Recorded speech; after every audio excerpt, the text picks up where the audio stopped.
stopped being in the sober living business years ago. I was never thought that providing sober living was really enough. Right, but you have a program though, too. Right, and you have, sober living is a misnomer, because a lot of times my vision of what sober living is programming with it. But I hear what you're saying, a lot of times sober living is just hotel place to stay, and you're known.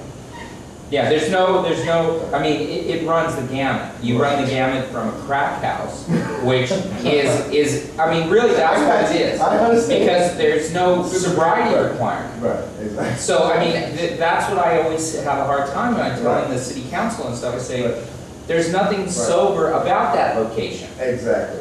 It's a flop house, it's a crack house. Right. Because, but, you know, these owners of these properties, they are looking at dollars. They're looking at 10 people at $400 a month. Right. There's $4 grand.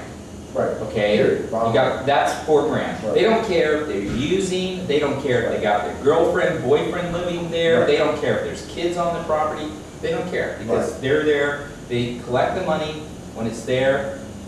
The person's using and they can't afford their rent, then they're out. And they're still using, but now they're out on the street. And that's not what we're here to do. And that's why we started going more and more to providing services, because we realized that that population that really is seeking recovery, in those crack houses, you get people on disability, you get people with severe mental illness that don't want to live in a crack house. But there really are very few options. Got it.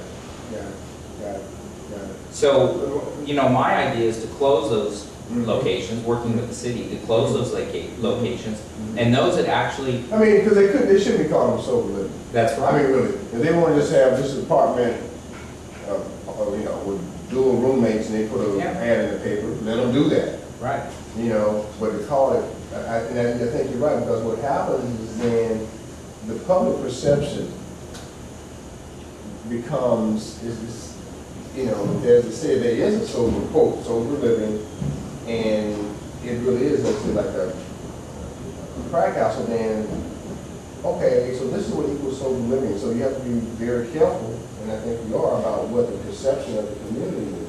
That's what we call recovery housing, not sober living. Right, I love that. Okay. Right, that's, the nomenclature is important. Right. And the fact is that the reason why people open these not so sober living is because of fair housing and ADA. Because once they say it's a sober living, that sends the message to the city, look, these are disabled individuals. See, so that's why they call it a sober living.